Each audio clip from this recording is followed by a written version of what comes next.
ലൈംഗികമായി അധിക്ഷേപിച്ച കേസിൽ അറസ്റ്റിലായ പ്രതി ബോബി ചെമ്മണ്ണൂരിന് ജയിലിൽ സഹായം നൽകിയതിൽ പോലീസ് കേസെടുത്തു.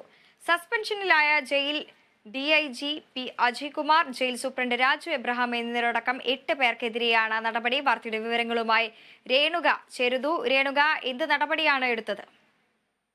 നിലവിൽ വ്യവസായി ബോബി ചെമ്മണ്ണൂർ ജയിലിൽ കഴിയുന്ന സമയത്ത് അദ്ദേഹത്തിനെ സഹായിച്ചു എന്ന പേരിലാണ് ജയിലിലുള്ളവർക്കെതിരെ തന്നെ കേസെടുത്തിരിക്കുന്നത്. നിലവിൽ 8 പേരാണ് ഈ പ്രതിപട്ടികയിലുള്ളത് എന്ന് വേണം മനസ്സിലാക്കാൻ. ലൈംഗിക അതിക്രമണ കേസിൽ റിമാൻഡിലായ ബോബി ചെമ്മണ്ണൂരിനെ ജയിലിൽ ഒരു വഴിവിട്ട സഹായം തന്നെയാണ് ഇവർ നടത്തിയിരിക്കുന്നത്. ജയിൽ ഡിഐജി അടക്കം 8 പേർക്കെതിരെ കേസെടുത്തിട്ടുണ്ട്. ജയിൽ ഡിജിപിയുടെ പരാതിയിലാണ് ഇൻഫോ പാർക്ക് പോലീസ് നടപടികൾ ഇപ്പോൾ ആരംഭിച്ചുകൊണ്ടിരിക്കുന്നത്. DIGP Ajaykumar, Kakkanad jail superintendent Raju Abraham എന്നിവർക്കെതിരെയാണ് നിലവിൽ പ്രതിപട്ടികയിൽ 1ഉം 2ഉം പ്രതികൾ എന്ന രീതിയിൽ കണക്ക് കൂട്ടിയിരിക്കുന്നത്. ഇവരോടടക്കം തന്നെ മുഴുവനായി 8 പേരെയാണ് എടുത്തിരിക്കുന്നത്. ഇതിൽ 6 പുരുഷന്മാരും 2 വനിതകളുമാണ് ഇപ്പോൾ നിലവിൽ ഈ പ്രതിപട്ടികയിൽ എത്തിപ്പെട്ടിരിക്കുന്നത് വേണം മനസ്സിലാക്കാൻ.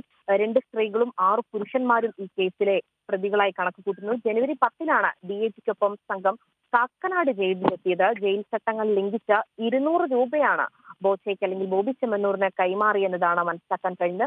അദ്ദേഹത്തിന് കോൾ ചെയ്യാൻ അല്ലെങ്കിൽ ഒരു സംസാരം ഒരുക്കാൻ അല്ലെങ്കിൽ ആശയവിനിമയത്തിനായി വേണ്ടിയാണ് 200 രൂപ കൊടുത്തിരിക്കുന്ന എന്ന രീതിയിലാണ് ഇപ്പോൾ കേസ് നീങ്ങിക്കൊണ്ടിരിക്കുന്നത്.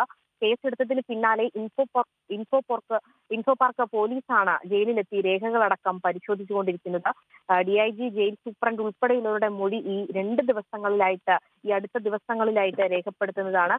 ജയിലിൽ കഴിയുന്ന ഒരു പ്രതി എന്ന രീതിയിൽ ഒരാൾക്ക് സഹായം ചെയ്യാൻ പാടില്ല, അല്ലെങ്കിൽ ജയിലിൽ കഴിയുന്ന പ്രതിക്ക് മറ്റ് പുറത്തുനിന്ന് ആരും, അതോടൊപ്പം തന്നെ ജയിലിൽ ഉള്ളവർ പോലും സഹായം ചെയ്യാൻ പാടില്ല. എന്നിട്ടും വ്യവസായി ബോബി ചെമ്മണ്ണൂരിന് ഈ പോലീസുകാർ തന്നെ ഒരു സഹായം ഒരുക്കി കൊടുത്തിരിക്കുന്ന ഒരു വിവരമാണ് ഇപ്പോൾ നിലവിൽ വന്നിരിക്കുന്നത്. ഇതിനെ അടിസ്ഥാനപ്പെടുത്തിയാണ് ആ ജയിലിലുള്ള മുഴുവനായി 8 പേർക്കെതിരെ കേസെടുത്തിരിക്കുന്നത്.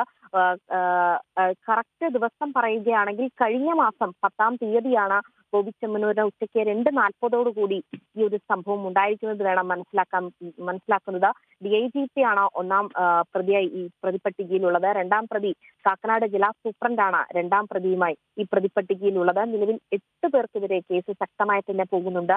200 രൂപയാണ് ജയിലിൽ വെച്ച ഇവർ ബോച്ചയ്ക്ക് അല്ലെങ്കിൽ ബോബി ചെമ്മണ്ണൂരിന് കൈമാറിയിരിക്കുന്നത്. വൃന്ദ.